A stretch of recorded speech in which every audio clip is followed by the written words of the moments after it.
Welcome to the Dork Forest. Jackie and her pals will never bore us. Shameless confessions about our obsession will make us laugh and smile. So let's explore the Dork Forest and dork out for a while. Hi, it's Jackie Cation, and you are listening to The Dork Forest. The website's JackieCation.com, DorkForest.com, TheDorkForest.com if you like a determiner. Let's do the credits. Patrick Brady's going to fix this audio and video. Vilmos works on JackieCation.com, and Mike Rickberg sang the song with his wife, Sarah. He composed it, and he will sing his version of the Mexican hat dance at the end of this show. Thank you so much for listening to The Dork Forest.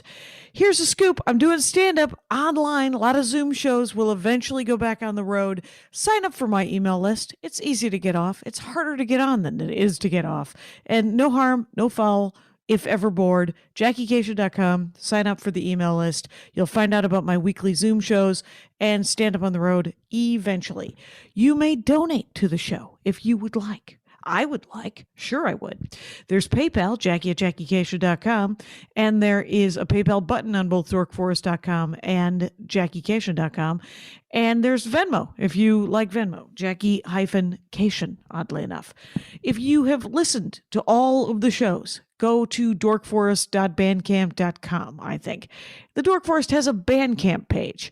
You can listen to a lot of ones that are free from pre-2009 when I started pre-recording. And then there's live episodes that cost me a couple of bucks, so I charge you a couple of bucks. There's also some stand-up. There's a story album that's very exciting there. And other than that, I have a lot of merch in my garage. Feel free to order if you know anybody who doesn't have any CDs or the DVD. And you can follow me everywhere at Jackie Cation. Let's get into the show. Hey, Jackie Cation here in my garage. Very exciting. Doing a Zoom Dork Forest with Matt Weinhold. Welcome back to the program. Ooh, always a pleasure. Matt Weinhold, you may remember him, Rangers of the Dork Forest, as a guy who knows about old movies. Scary movies, monster movies, and mostly just that. But he's also a stand-up comic, one of my favorites. Hasn't done it in a while because you're writing the comedy now. I'm writing and other things, yeah. Right, and you guys go find the album. You have at least one old album that I fucking love. Yes, so. and by the way, this was before canceling and all of that nonsense. Oh, right. So, right. So, it may reek of 1997. Yes, is what he's saying. I am absolutely saying that. But think grain of it of salt. Feel free to skip a track. Sure. You know what? No one was out to hurt. It was simply a matter of what we thought was funny at the time. And the civilization moves very slowly. Yes, and we've evolved. And if I did a CD now, it would be a whole kind of different thing. Very different. Yeah, the things addressed would be very different. It would be done in a different way, let's just say. Right. Feel free to go find some tracks in my 1999 album and go, yeah, that's not great. So, but Matt Weinhold has a podcast called Monster Party I have been on several times. Is it just, would people go to monsterparty.com? Or is it just at Monster Party on Instagram and Twitter and whatnot? It is wherever podcasts are found. So you can go to any of the, we have a Libsyn. Apple Podcast. Yeah, but go to just, if you Google it, boom, there's 9 different ways to access it. And so that just makes it easier. So you don't have to remember a thing or write anything down. Just look for Monster Party Podcasts and you'll find it. By God, you will. Yes. And I don't just do the show alone. I have these cohorts, these friends of mine, and their names are... For decades. For decades. For decades. Yeah. Sean Sheridan, James Gonis, Larry Stroth. And what we do is we get together and we just hang out. And we have a party. We literally have a party for 2.5 hours sometimes, or longer even. It's gone that long. Oh, it is a long, convoluted conversation about whatever monster-related talk is about to happen, or science fiction, or fantasy, animation. We're monster kids, but we're also into anything genre. We love superheroes. Do you edit it down?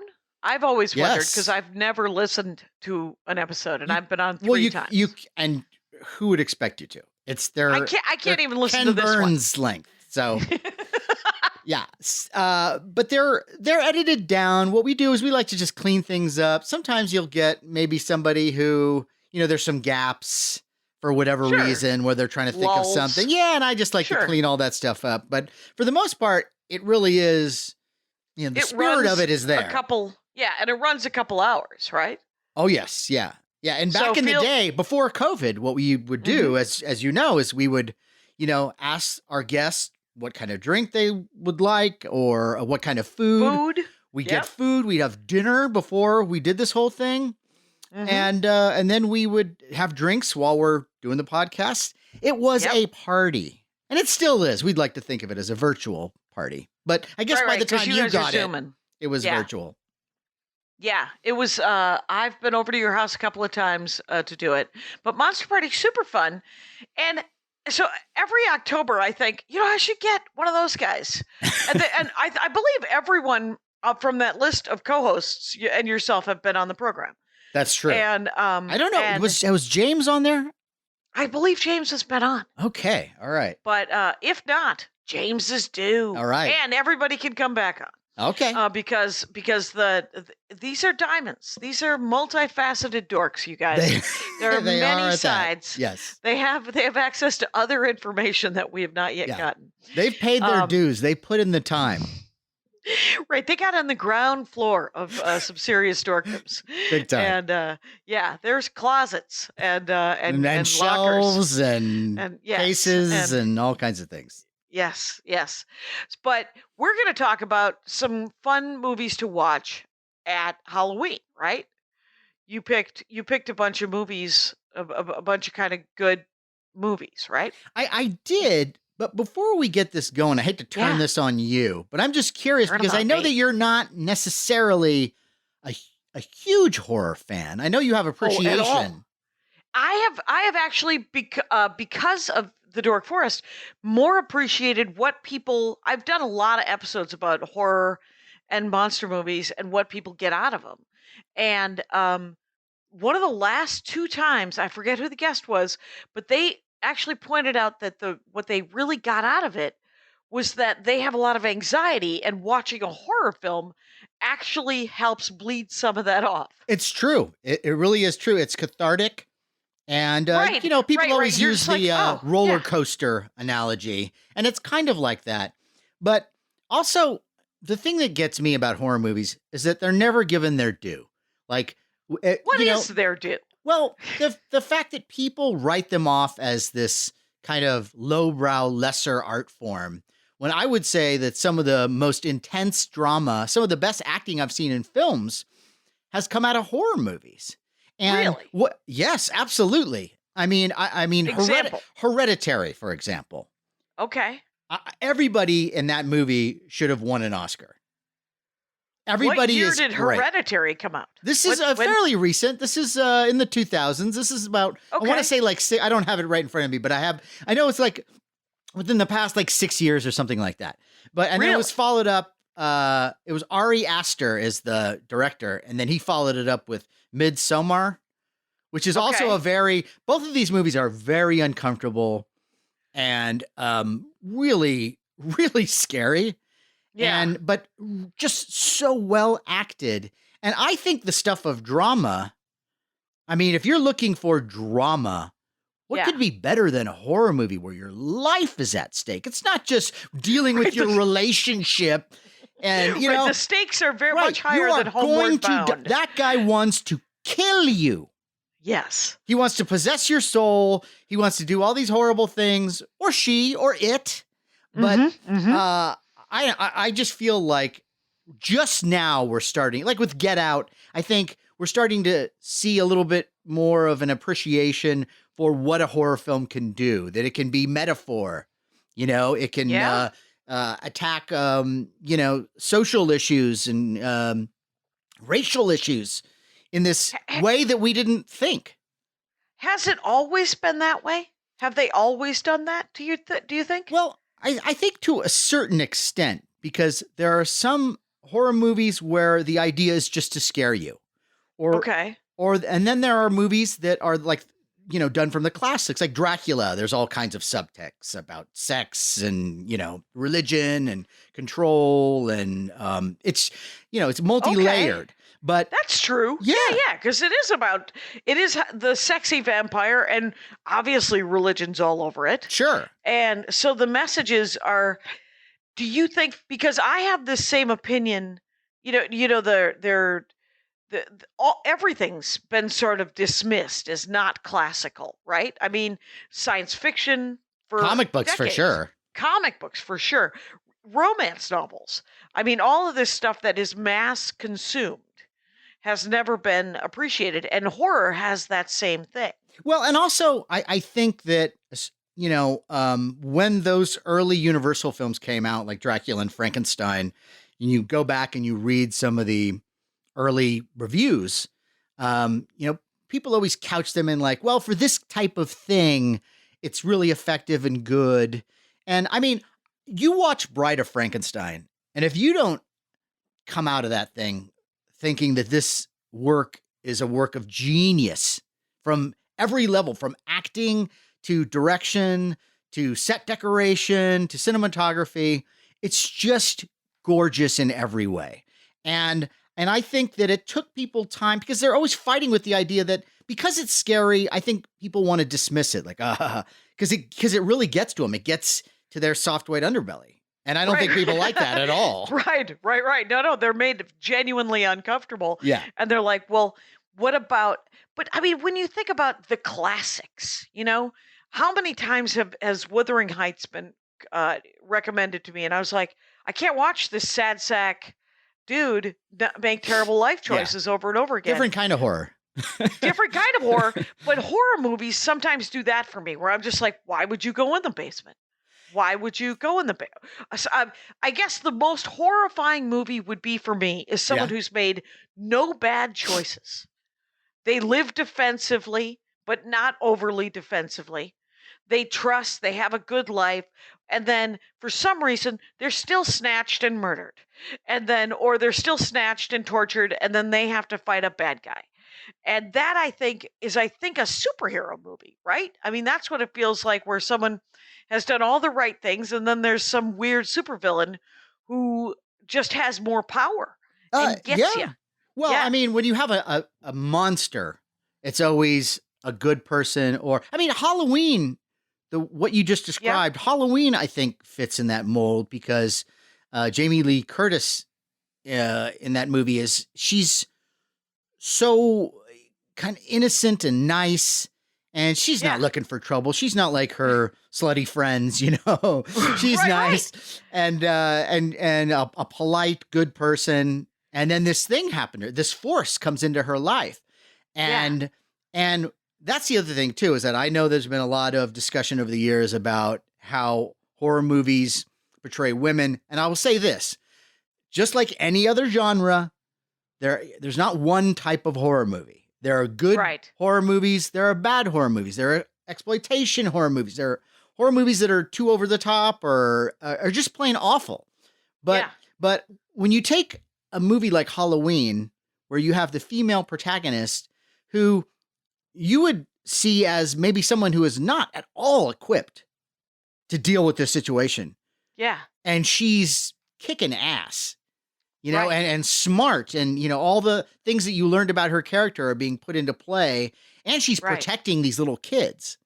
And, oh, wow. And I just love Halloween. I think it's about as perfect. I hate to call it a slasher, because it was kind of pre-slasher. Of course I think it did spark a bit of the slasher wave.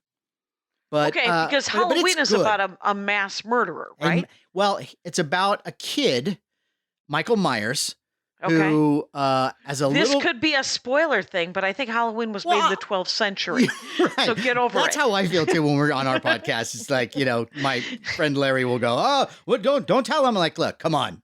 We all know what Dracula's all about, okay? I'm not giving anything away. But with Halloween, I think that, you've got this little kid, and he murders his sister. and he's caught. He's put away into this insane asylum, and then Donald Pleasance is going in there, and he's trying to reach him. He's like a psychologist, and he's trying to get into this kid's mind and see what made him do this. And after years of trying to reach him, he suddenly comes upon. Now, this isn't great. This is not a great way to deal with someone like this, but it works in a movie. He suddenly decides that the kid is pure evil. Okay. Oh, okay. And then is committed he's just broken. Well, he's like, there's no fixing this kid. When you look into his eyes, there's nothing there. We have to just keep him away from other people for the rest of his life. But he escapes. Otherwise, shorter movie. Yes. Yeah. And wreaks havoc. And it. So we learn in the first part of that movie that this is a monster. This is a stormtrooper. This is someone that you can kill with impunity. Yeah, you're not. This is not. Evil. This is not There's one of those. No sympathy. No, it's not one of those villains where you go, well, he thinks he's doing the right thing. He may. I don't know, but like, but the idea is he's more of he's a force. Yeah. And then this movie, I believe, started the trend of like you kill him, but just when you think he's dead, he's not dead, and he just keeps coming back. Jason took that to like ridiculous heights. Even in the movie, because I remember in Terminator. When I saw Terminator, I had not seen Halloween, and I believe Terminator came out after Halloween. And Terminator gets killed, but he's not killed. And then he gets cut in half, and I literally was on what I thought was a date. It wasn't. Anyway, so I literally... I've been on those. So I literally turned to my friend, Bob, and I said to him, hey, if his torso crawls at our hero here, I might storm out. And then he's just crawling in it as a torso. And so good. So, but did that sort of start with Halloween? Is he killed but not killed? I don't. I mean, or is you talking about Halloween 2? Well, Halloween 2. The problem with Halloween 2, even though the director, John Carpenter, had something to do with it. It really isn't in the same league as Halloween. I mean, rarely are sequels. I mean, I would say Aliens is the exception, maybe. But what worked with Aliens is they made a different kind of movie. With Halloween became more of a slasher, a traditional slasher movie. And it's just, I think it's clunky, and I think it doesn't have the artistry that the first one had. And it feels like a Jason movie. Okay. And Halloween, this kid is now an adult. And he goes out into the world. He escapes. He finds, he starts killing people all over the place, but in a way that no one really knows that it's quite happening yet. Okay. And so he finds this, these mechanics overalls, and he goes into a Halloween store and he finds the mask, do you know about the mask? I don't. What mask does, isn't the Jason mask. The Jason mask I know about because of the stand-up. hockey mask. Yeah. But is that Halloween? No, Halloween is a mask it's a white face, just like a white human face with this hair that they, like fake hair that they put on top. And the story is this mask was actually a William Shatner mask that they found that was from, I think it was Star Trek, the motion. I forget which movie they created this mask for, but it's a William Shatner mask that they altered. And if you look at it, you'll go like, oh, I kind of see it a little bit. The features of William Shatner. Yeah. And if you like look up on Google, Captain Kirk Halloween mask, and you'll go, oh, okay, there it is. Is it? It's super spooky. Yeah. I mean, when you see that thing, and what's great about that first one is it just... Is it this? It is... Is this the mask? That is it. And that looks like it. That's from a later incarnation. That's from one of the remakes. But it basically is the same thing, though. Okay. They've made it a little more weathered. In the original movie, it's fairly new. And it's just this white, ghostly... pallor. It's just okay. So it's like a very just like white paint. Yes. Yeah. Yeah. Okay. Yeah. And Because it was love just it. a Star Trek, an old prop from a Star Trek movie. Well, it's actually a mask that was mass produced for kids. Like, hey, you want to be Captain Kirk? Which I never understood that thing of like a mask of a human face. Right. But if you Right. really want to look like Captain Kirk, you get this rubber mask and you can buy that. They're doing these masks over your face where you can make it look like your smile. For COVID masks. Oh, yeah. We were just looking at this last night. It's Super brilliant. spooky. Totally It's brilliant. brilliant, but it's very much like, nobody tell me to smile because I'm smiling. Yeah, it's like something out of the Squid Game. Right. Which was not for me either. Because here's some of the things with horror movies is because Halloween sounds kind of amazing, right? There's an arc to it, right? There's a story where he escapes, he starts murdering people, he runs into our completely sane, good girl, decent human being who happens to be in the wrong place at the wrong time. Is that what Jamie Lee Curtis? Yeah, I guess you could say that. And and so she rises to the occasion and fights back. Yes. And what's great about Halloween is that unlike slasher movies, the majority of them, there's actually very little blood. It's done very, tastefully, but like, well, but like there's some real, but it's creepy. John Carpenter sets the mood. There's a slow build, and most of the scares are just seeing this guy. Like all of a sudden, she thinks she keeps seeing this guy, right? And he keeps showing up in all these weird places. And at one point, she's walking along with her friend, and she sees this guy, and then he like ducks behind some bushes, and she's like, "Oh, there's that guy I saw."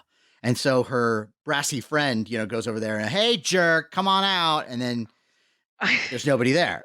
And there's a good amount of scenes like that, but they're so well done. They're so creepy. And so it's a slow build. And when the violence happens, it's not like you're waiting in it. So I think this would be, if you were going to do a film like this, I think this would be good for you because it's not too over the top. I was slightly scared by that Don Knotts movie.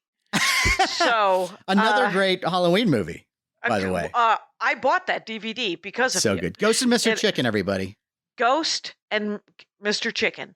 That one I bought, and I also bought and they are slightly. There's some jump scares in them. Okay, and they are the Abbott and Costello movies. Well, now you're talking my language. Great. Yeah, I mean, Abbott and Costello meets Frankenstein. Yes. Is up there it might be the greatest horror comedy of all time. It's hilarious and scary. They play the horror straight. Done. Yes, they play the horror straight. So every Halloween, like initially I would try to watch Nightmare Before Christmas, but I don't care anymore. Too many songs. Too many. And I love a musical. Right. Those aren't my songs. They aren't for me. So I actually got rid of Nightmare Before Christmas, donated it, and went full on just. And then I'll watch a Thin Man, which isn't not a Halloween. But they're so good. Oh. They are so good, and the sheer enormity of drinking just makes you. There's some tension there. Makes me happy to be alive. Happen? It really is. Just like, why can't I live this life? Right. No blackouts. They just keep going, you guys. And they don't even have a valet to take them home. No, they sort of have each other. You'll make it home. And but there were two that were great. I think there's 5 Abbott and Costellos. I don't have that number. There's a mummy one, which was okay. Not so good. Yeah, not great. Certainly not scary. No. I think Frankenstein and I think Dracula. What was the other one that was really good? Well, there was Abbott and Costello Meets the Invisible Man, which is not really scary, but actually a pretty good story. And I enjoyed the movie. Genuinely uncomfortable. Yeah. Frankenstein meets, or Abbott and Costello Meets the Killer, which is that one's spookier. Okay. And then I have a personal fondness for Abbott and Costello Meets Dr. Jekyll and Mr. Hyde. I love the makeup. Yes. It's kind of Wolfman-y, Right. It's super Wolfman-y. Jekyll and Hyde and Frankenstein are my favorites. Invisible Man is actually, I would posit that it's more of a drama than a comedy Yes. Yeah. because it's very uncomfortable. Yeah. That the guy who becomes invisible, you're like, no, creepoid. You're actually doing this for Invisible Man reasons.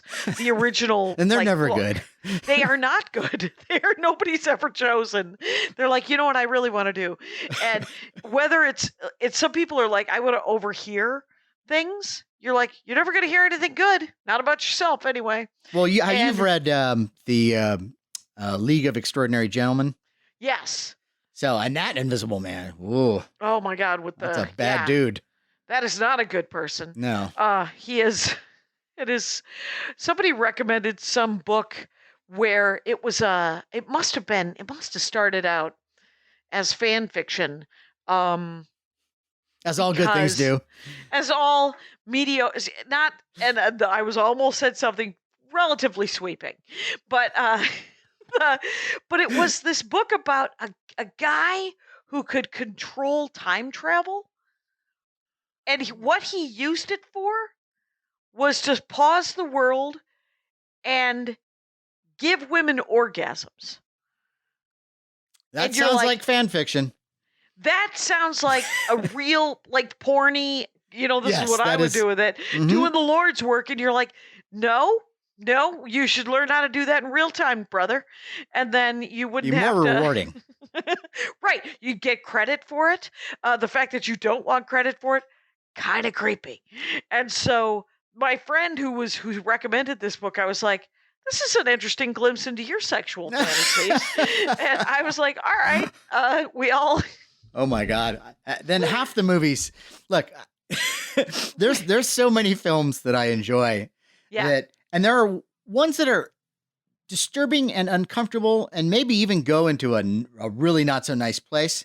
Mhm. But I see the bigger point and And the sometimes catharsis, yeah. yeah, the catharsis and there's a movie called Martyrs, and again I don't have the date right in front of me, but it's hold on, I think it's a French film, but Okay. it's all about some girl who was kidnapped and tortured.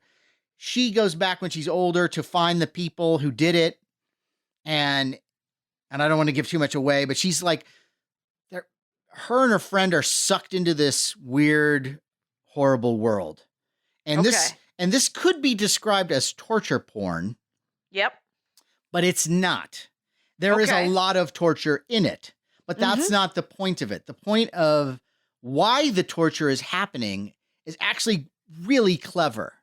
Now, this is a Okay. movie you should never see.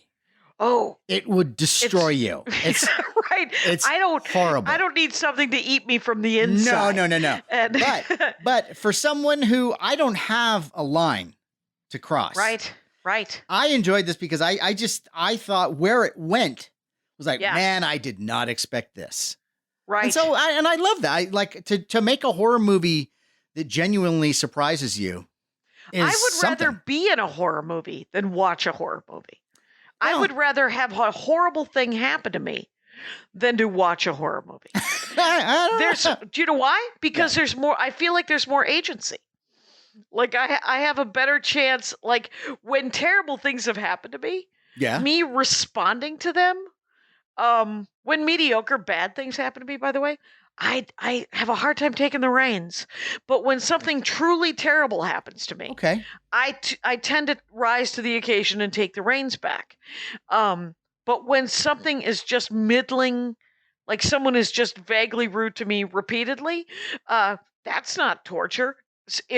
But to some extent, it's kind of more a situation where I feel powerless and Yeah. I don't do anything about it. But if someone is literally threatening me, I rise more to the occasion and confront them and say, "Hey, don't do that. That's not okay." Well, This in is in a horror movie, Mhm. you have, and I've heard people talk about this feeling that they get, this experience when maybe they're in warfare or they're in some sort of live or die situation. I've heard them describe the feeling as like they've never felt more alive because, and I can understand that, not that it's necessarily a fun thing or a good thing, but you're now all your senses are at play and it's life or death. And this is, you're truly in the moment. And to have those transcendent experiences, I can see that coming from something terribly horrible. I don't want to test this because maybe I'm not all that into transcendent experiences, like personally. Right. And to live like 1 degree away from it is to watch that on a screen and to go, I see how this is being like a movie. It's right. It's total like if you showed me, say, Faces of Death. You remember that whole series? Oh, yeah. Like a snuff film. Yeah, right? like real people dying. Yeah. Horrible. I can't take 1 second of that. Oh, really? A comic friend of mine showed me this video of some comptroller. I forget where it was, but he killed himself. He shot himself at a press conference. Blew his brains out. Yeah. And the camera zooms in. I know that there were a bunch of different cameras covering this thing, and one of the cameras zoomed in on his head as blood shot out his nose. And it haunted me for years.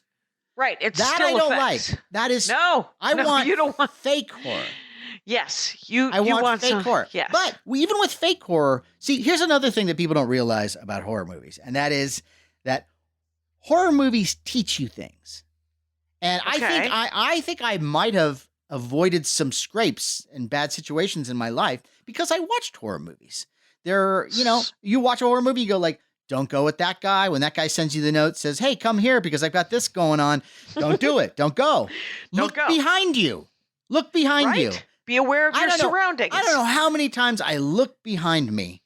Yeah. And I feel like that saved my life. And that's all from horror movies.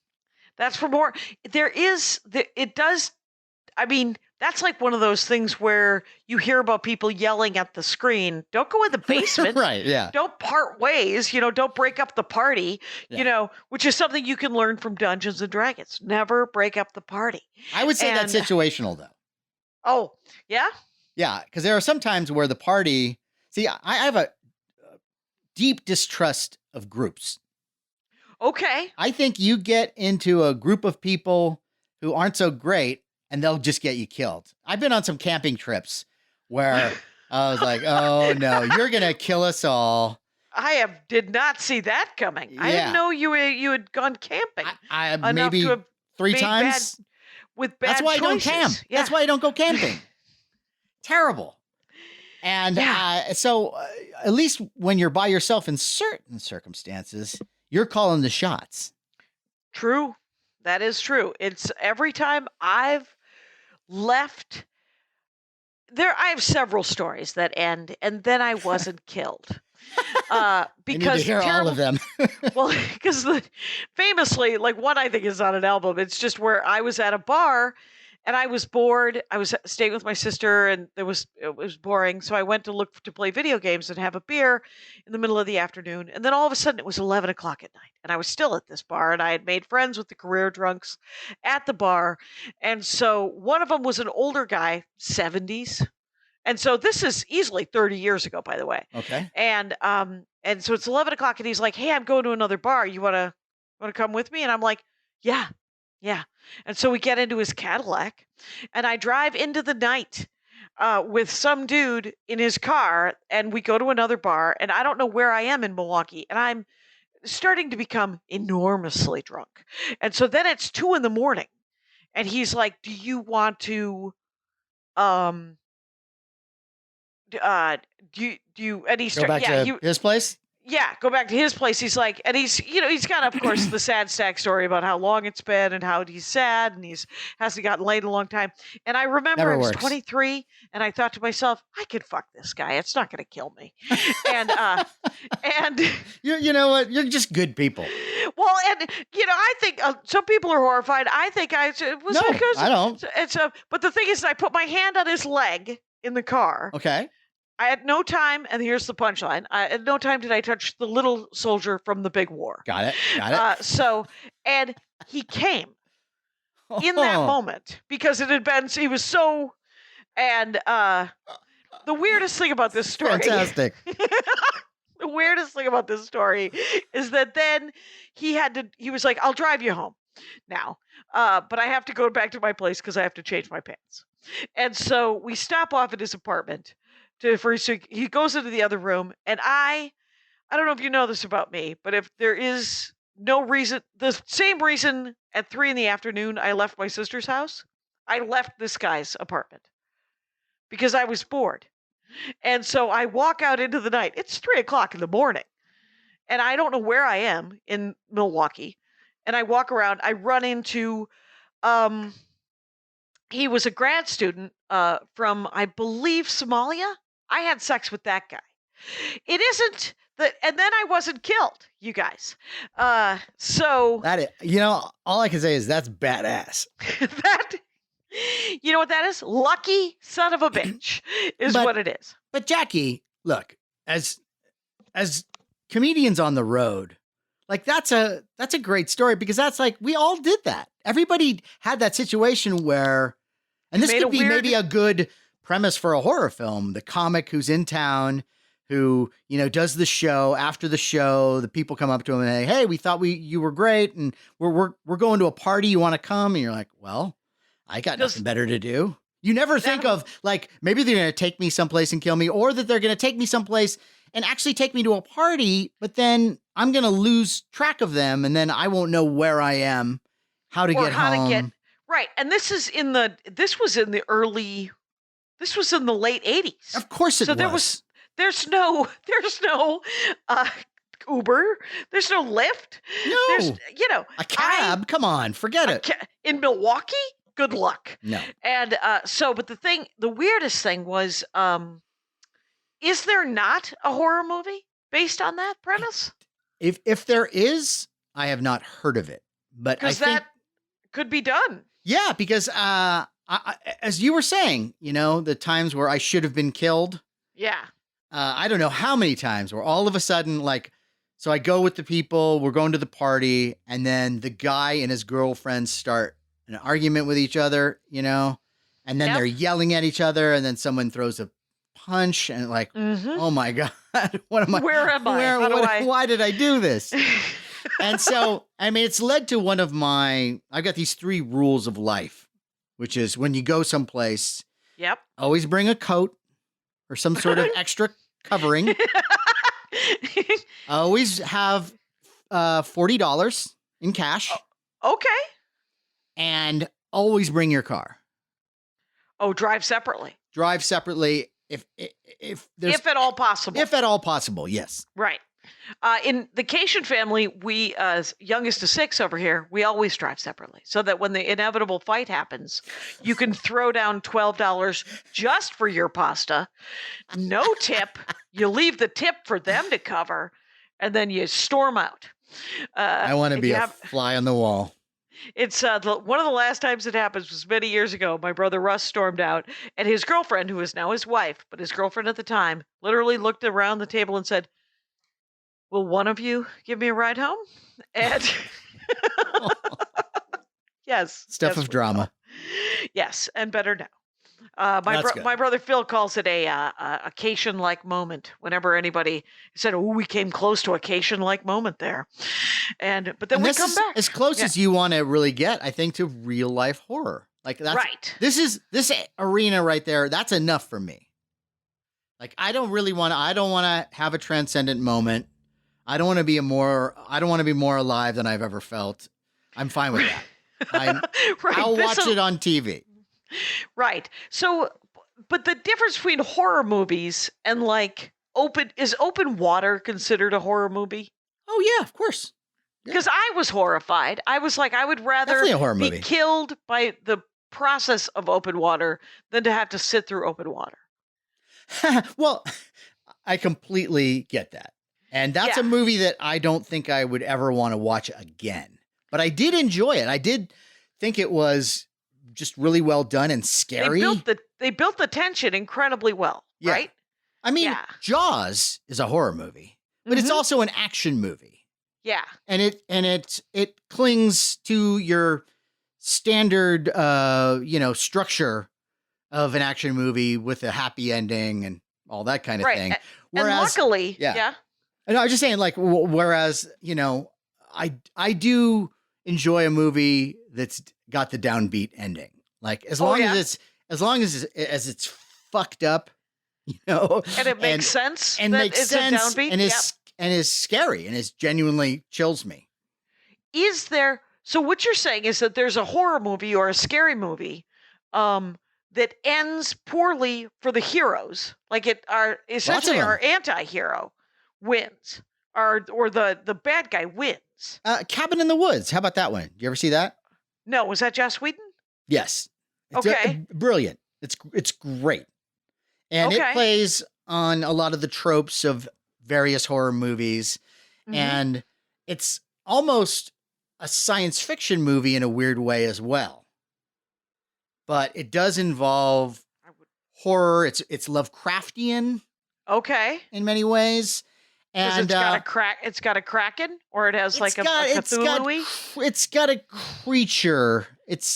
I don't want to give too much. I'm telling you, this is one really worth checking out if you haven't seen it. Cabin in the Woods. Okay. Cabin in the Woods. But that's one of those films where, God, I don't want to give anything away, but it's not the happiest of endings, let's just say. Okay. And the weird thing about horror is that I can read it, but not in prose. I can only read the prose. My imagination takes over too much. Oh, and really? Film, things are too good. Like they make all the blood and all the dead people look too good. Like I saw Jaws at the perfect time, 35 years after it came out, and I was like, Yeah. That's a rubber jaw. That's a rubber shark right there. That's good. Anyway, so I could enjoy Jaws, but but there are comic books that are genuinely scary, like Lock and Key, Sure. and a lot of BPRD, a lot of sort of Mike Mignola kind of Sure. Cthulhu-y kind of stuff that is spooky as all Cthulhu hell. Tales is also very scary. Yeah, and they're scary, but because there's art and bubbles, for some reason I don't get as Right, it's constantly reminding you this isn't really happening in your real world. Right. Because when I dive into a fiction novel, I'm in that world. I just fall right into it. And the same sometimes with a movie, where I'm just like, I'm in, And so my suspension of disbelief is too great. Yeah, you're a really great audience for this sort of thing. I'm a really great audience, which is one of the reasons why I never recognize famous people. Because I'm like, oh, is that guy I get it. who was in Suicide Squad? Okay. Yeah. Oh, good. I can never remember anyone's name, no matter how many, But yeah, I mean well. It's not that I wouldn't. But think of the joy of getting to meet them over and over again. Just how great. Where are you from? I told you last time. Let's hear it again. Is it a good one? Yeah. I love this story, even though I have no memory of it whatsoever. Have you tightened it up? Have you punched it up at all? Workshop your origin story if you could. But I think that given what you're talking about, I think that if you went back to movies like maybe some older stuff where it's not so over the top, like I wouldn't suggest, even though one of my favorite movies of all time is Texas Chainsaw Massacre. Right. I would never recommend that to you. I would recommend something like see Dracula. See the Spanish version of Dracula. Oh. Which was shot at the exact same time on the exact same sets as the 1931 Todd Browning Dracula movie. In English. Yeah, it's a Spanish language Dracula movie. Completely separate cast, separate crew. But they were parallel. They both used shot the same exact same time. Huh. And it's a better movie than the original Dracula. And I've told this story too many times, but remember that famous people are in it, but it's about the Shadow of the Vampire. Oh, I love that movie. It's an amazing movie. It's an amazing. That's scary. It's terrifying. I watched it because I was told it was funny, and there are funny parts. Yeah. But I genuinely, Did not sleep that night. So, not cool. Have you seen Nosferatu, the no. silent movie? No. Also I great, saw scary. essentially because it was based on that, right? It was Right, it was yes. supposedly the shooting of that and the casting of that, Yes. and that's why people I think thought it was funny. They're like, wouldn't it be funny if you cast an actual vampire to play a vampire, and then all of a sudden, turns out that guy's a vampire. That's why And- trailers are useless in this day and age. Right? I watched the damn thing and I was like, why am I still? But I'm in because You're in. there's so much great film being done right now, so much great acting. The cinematography is so beautiful. It's the writing. We're in a golden age of storytelling. We really are. Yeah.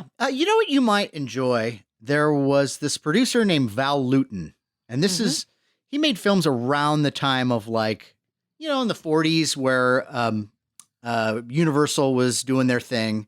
Yeah. And what Val Lewton did is his films were a little bit more subtle when it came to the horror. A lot of it was not even shown. And there's people have argued that, well, that was, you know, for a way to get around a budget. But okay. Or but the they're- Hays Code. or true, yes, yeah. Mhm. But they're like the original Cat People is a Val Lewton movie. Okay. And they're shot so well and very, you know, the horror is very psychological. Mm-hmm. But I would just start watching all of the Val Lewton movies because I think you would enjoy them. They're not too they're creepy. Mm-hmm. They're Yeah. not going to gross you out or make you have nightmares. I don't think, at least. Right. But yeah, Cat People, they didn't. I saw Cats once, and that was terrifying. I didn't my enjoy wife that. keeps like, "Come on, we should, you know, smoke some pot and watch that." I'm like, I saw the play accidentally. I It's not dated ideal. someone in the play. Oh my God! I dated So a you- dancer A dancer. Did you see the production? again and again and again. Oh, so you I have seen worked the at the production? theater where Cats was playing. Yeah, that's between you and your God. Holy smokes, that is a lot. And that's a lot of cats. I will say that I was impressed by the set. And the physicality. The physicality is wonderful. And I did Yeah. this is a little story for you. I became friends with a guy who was the understudy of the main cat. Okay. Old Deuteronomy, I believe his name is. I think that's actually his name, but I'm not sure. Right. It's been a long time. But anyway, so he was the understudy and he had been waiting, you know, this entire run to go on. And then this was in San Francisco and I got to be friends with him. And it was weird too. He was a Scientologist, but like the nicest, most proselytizing Scientologist you ever come in contact. He's like, I can't tell you that this is for you. I don't know. I get something out of it. And he's like one of those guys. Like, okay. And we got along great. Yeah. And anyway, so the show is happening and the guy who normally plays Old Deuteronomy can't make it. This is his moment, right? Yeah. So he's doing the show. Everything is going well. I'm watching this from the wings because by this point I work backstage. So like I can see it right from the wings. And so he's doing the final number and he's been great all the way through. But the end is him singing. And I couldn't tell you the lyrics, but and cats and he's singing this whole big monologue. Yep. And at one point you could tell he blanks. He just blanks. And he gets a scared look on his face and I can see it close up. Mm-hmm. And he starts improvising.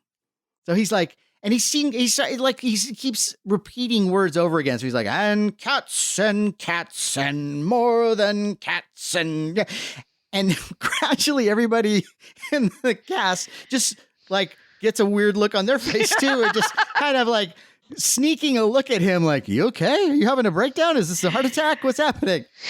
And oh man, and it was did he get it back?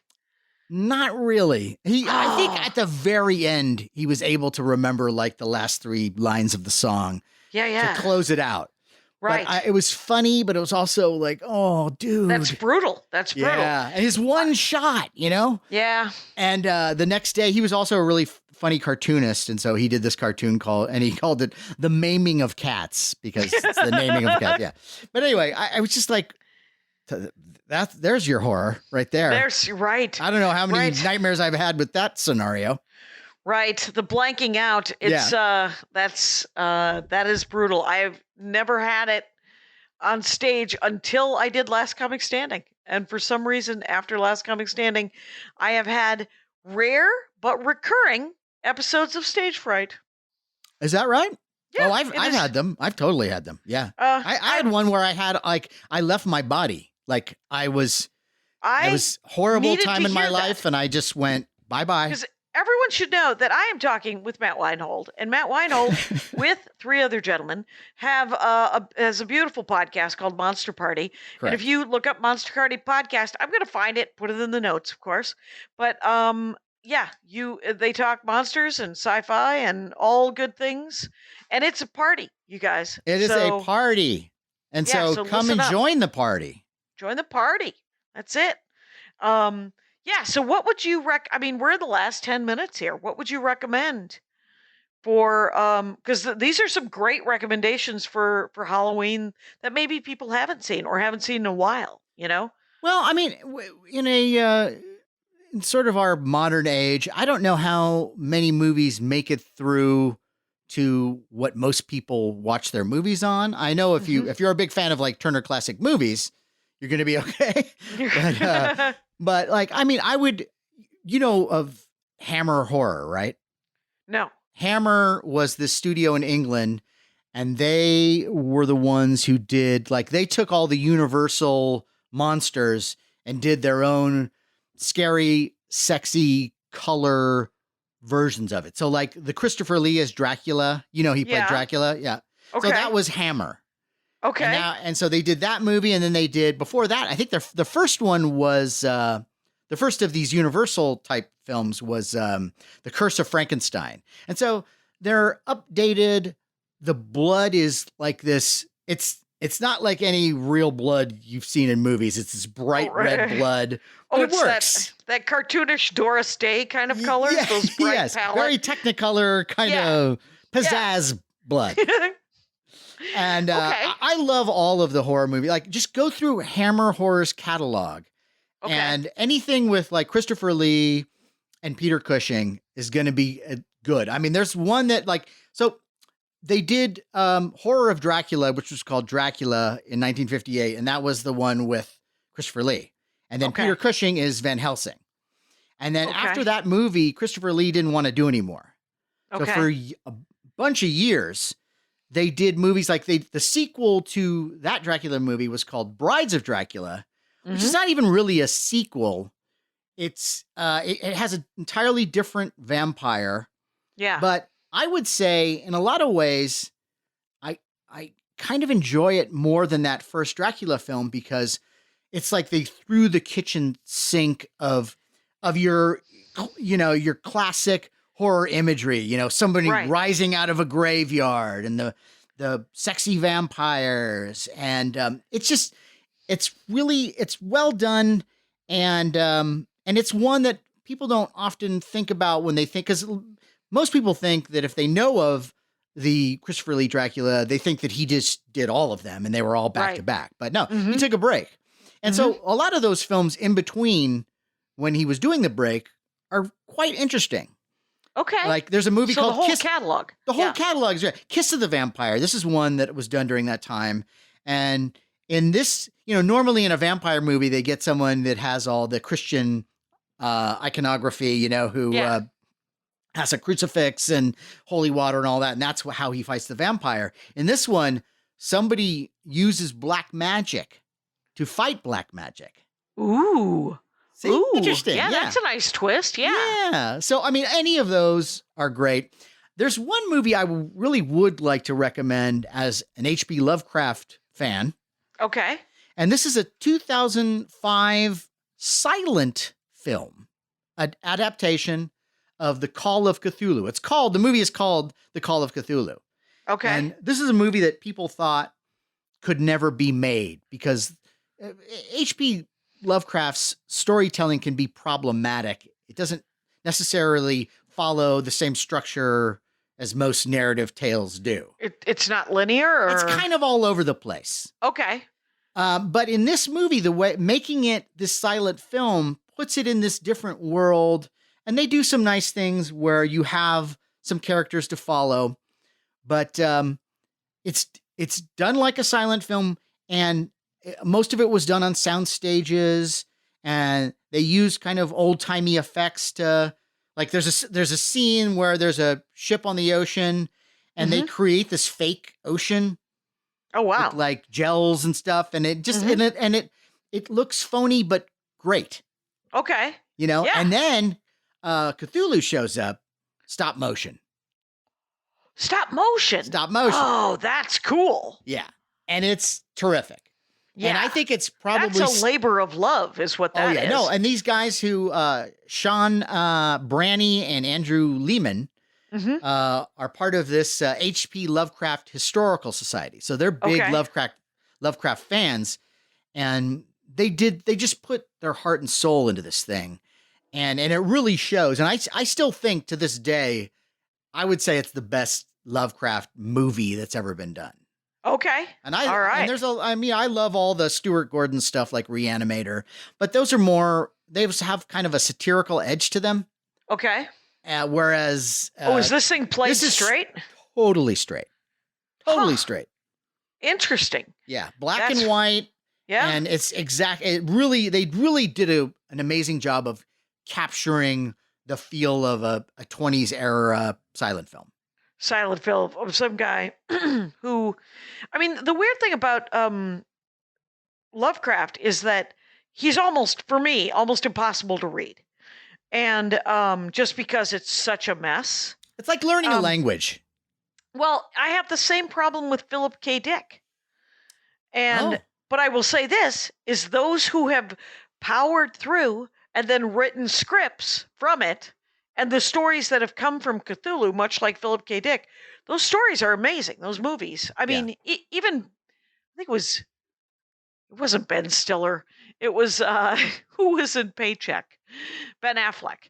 And so it was Ben Affleck in his worst half a decade of movie making. Couldn't ruin Paycheck because the story was so interesting. Okay. Yeah, the story was interesting enough. Dick, Yeah, I was just like, it's fine. No, they're goofy, but I like the story so much. It's got a really interesting edge to it. So, but guys, writers like Lovecraft, that weird fiction genre of all these different, like Arthur Machen, anybody who submitted stories to Weird Tales, Robert Bloch. Oh yeah. The world that Lovecraft created is really why you keep coming back. The imagery, and sometimes it can stumble a little bit getting to the place. And just like any writer, some stories are better than others. Yep. But the world that he creates and these creatures, I mean, the Dunwich Horror is probably one of my favorite books of his, and it's never been done properly as a film. Okay. But there's a character in the story called his name is Wilbur Whately. Okay. And he is basically, I will spoil a little bit, he's basically half human and half Lovecraft monstrosity. Okay. But he covers it up because he has this weird goatish looking head. Mm-hmm. And then he covers up his hands and feet, and he walks with a weird kind of limp. Mm-hmm. And, he started talking, he started speaking perfect English when he was like 3, so there's all this crazy shit about him. Animals hate him. And then there's a point within the story where, he's caught trying to steal the Necronomicon. Okay. Which is And the evil Bible book. of Yeah, the evil book, yes. Yes, the Lovecraftian demonic Bible. Right. And so he gets caught, and you finally see what he is. Like his clothes have been torn open by these dogs, and you see that, and the way that Lovecraft describes him, of just there are these suckers and little tentacles, and there's a part of his skin that's pulsating different colors, and it's just a nightmare. And it's like, to me, it's one of the most enjoyable, like 2 pages of description that I've read.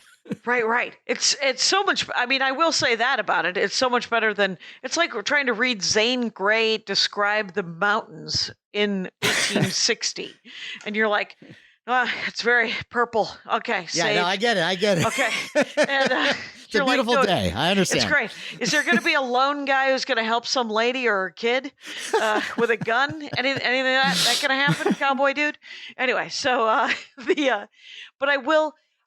I just remembered when back about 5 or so minutes ago that there was an episode I did last Halloween with a comic named Mary Bakay, who is in love with. She loves all things Chinese. She speaks Chinese. She's an accountant in addition to being a stand-up comic, and she goes to Hong Fantastic. Kong and Singapore. She goes to the East a lot, and she likes to go, and she loves Chinese vampire movies. Yeah, the hopping vampires. The hopping vampires, she's like, the ghost movies are terrifying.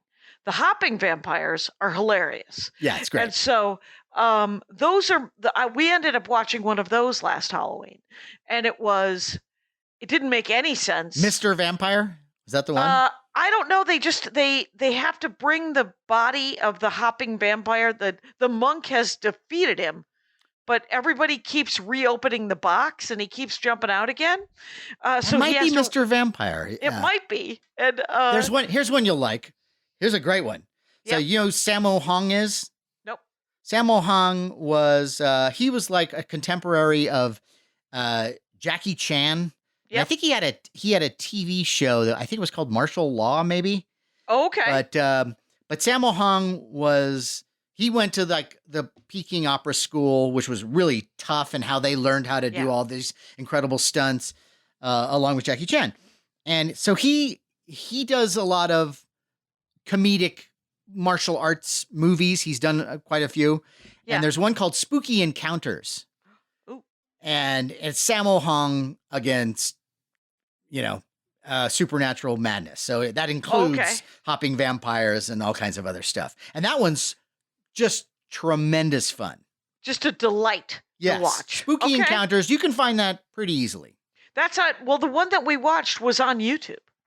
Oh, so okay. the hopping vampire one that we did watch, I just Chromecast. I threw it to the TV. I got that kind of tech. And there's a figure on eBay that's like pretty expensive, but it's of the hopping vampire with the little outfit and the hat. And I want it so badly. So badly. It's ladies and gentlemen, it has been an hour. I just want to say, Matt, it's always a delight when you're on. Thank you so much for coming on the show. Likewise. Yeah, please. Anytime. I'm telling you, I have a list that goes on and on and on. Yeah, right. It turns out this is barely a dent. So Monster Party podcast, look it up. Matt Weinhold. Look for the comedy album. Much of it is not offensive. Please, be gentle. Be gentle. Right. Yeah. Take it in context and know that his heart's in I'm the just right going to place. apologize now. Right. Okay. Well, maybe not then. Just go listen to mine again. There you go. So, there you go. So, and Rangers, you know the rules out there. Take care of each other. My hat, my hat, my hat. They're dancing around my hat, my hat, my hat, my hat. Well, what do you think of that? If it looks like a Mexican hat dance and it sounds like a Mexican hat dance, it's most likely a Mexican hat dance. So take off your hat and let's dance. Yay!